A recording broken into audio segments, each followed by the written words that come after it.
अस्सलामु अलैकुम। प्यारे दीनी भाइयों और बहनों, दीन इस्लाम में दुआ की बहुत अहमियत है। अल्लाह ताला ने कुरान करीम में कहा है, ए नबी मेरे बंदे जब तुमसे मेरे मुताल्लिक़ पूछें तो बता दो कि मैं उनके करीब हूँ। जब कोई दुआ करने वाला दुआ करता है तो मैं कबूल करता हूँ। और रसूल करीम सल्लल्लाहु अलैहि वसल्लम का इरशाद है कि दुआ इबादत है और दुआ इबादत की रूह है।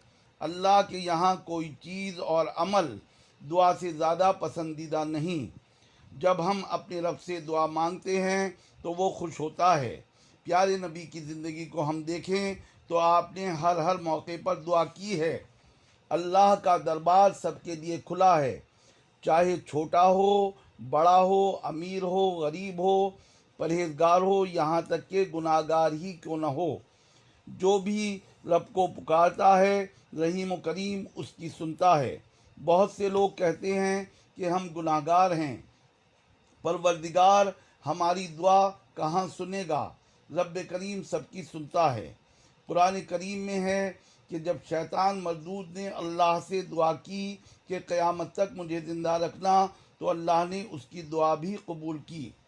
जहालत की वजह से लोग अल्लाह के दर को छोड़कर दूसरे दरबारों से मांगते हैं। हमारा रब हमसे 70 माओं से ज़्यादा मोहब्बत करता है। इसलिए गुमराही में अगर कोई अल्लाह को छोड़कर किसी और ज़रिए से मांगता है तो भी सिर्फ़ अल्लाह ही उसकी मुराद पूरी करता है। कुरान करीम में अल्लाह ताला ने वाज़े कर दिया है कि तुम अल्लाह के सिवा जिन्हें पुकारते हो वो हरगिज़ एक मक्खी भी पैदा नहीं कर सकते, चाहे वो सब जमा हो जाएं।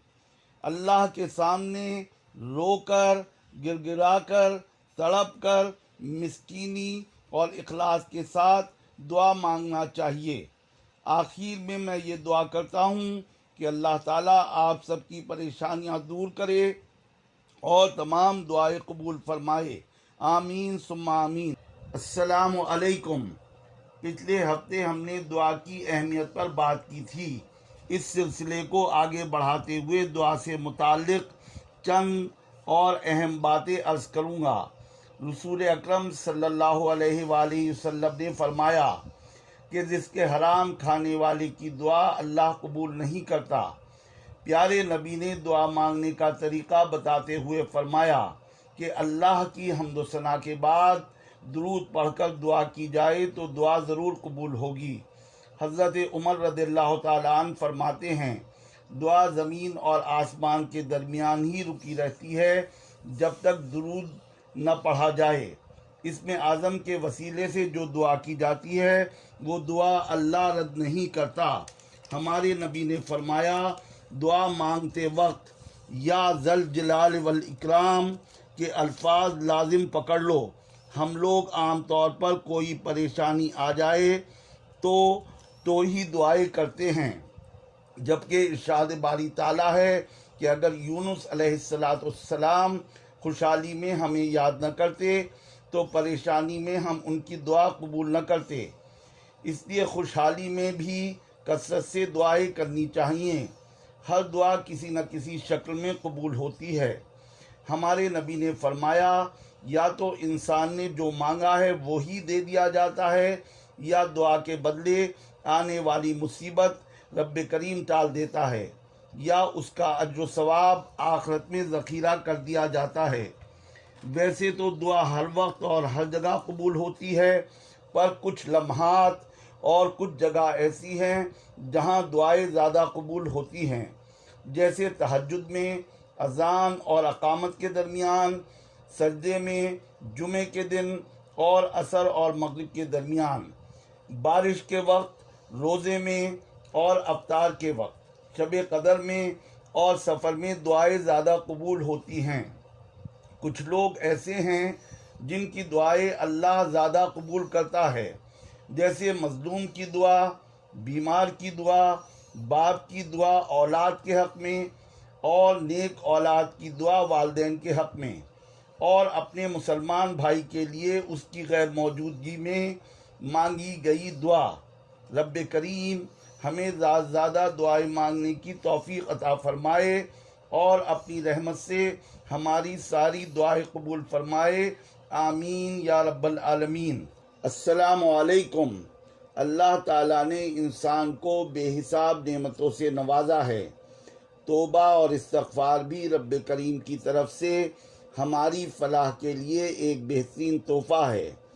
ہر انسان خطا کار ہے۔ اگر گناہ کرنے کے بعد اس کی معافی کا کوئی ذریعہ نہ ہوتا تو تصور کیجئے ہم کہاں جاتے۔ مگر میرا رب بہت رحمان و رحیم ہے۔ قرآن مجید میں اللہ نے بے شمار جگہ کہا ہے کہ گناہ ہو گیا تو فوراً توبہ کر لو۔ توبہ کا مطلب صرف زبان سے الفاظ ادا کرنا نہیں ہے، توبہ کے معنی رجوع کرنے کے ہیں، یعنی جس غلط راستے پر ہم چل نکلے ہیں اس سے واپس آ کر صراط مستقیم سے جڑ جائیں۔ رسول اکرم صلی اللہ علیہ وآلہ وسلم نے صحابہ اکرام کو توبہ کے متعلق بتاتے ہوئے فرمایا، اس سے مراد یہ ہے کہ جب تم سے کوئی قصور ہو جائے تو اپنے گناہ پر نادم ہو، پھر شرمندگی کے ساتھ اللہ سے معافی مانگو اور آئندہ اس عمل کا ارتکاب نہ کرو۔ اللہ کے حبیب نے فرمایا کہ اللہ بندے کی توبہ اس وقت تک قبول کرتا ہے جب تک کہ آثار موت شروع نہ ہو جائیں۔ توبہ و استغفار سے صرف گناہ ہی معاف نہیں ہوتے بلکہ پیارے نبی نے فرمایا جو شخص استغفار کو لازم پکڑ لے رب کریم اس کے لیے ہر غم سے نجات، ہر تنگی سے کشادگی اور ایسی جگہ سے رزق عطا فرماتا ہے جو اس کے وہم و گمان میں بھی نہ ہو۔ ہر ایک بار سے اللہ کی طرف پلٹنا یعنی توبہ و استغفار کرنا ہی بہتر ہے، کیونکہ اس سے صرف گناہ ہی معاف نہیں ہوتے، ہمارا رب مزید انعامات اور نعمتوں سے بھی نوازتا ہے۔ اللہ تعالی ہم سب کے جانے انجانے میں کیے گئے گناہوں کو اپنی رحمت سے معاف فرمائے اور ہماری دین و دنیا دونوں کو منور کرے، آمین ثم آمین۔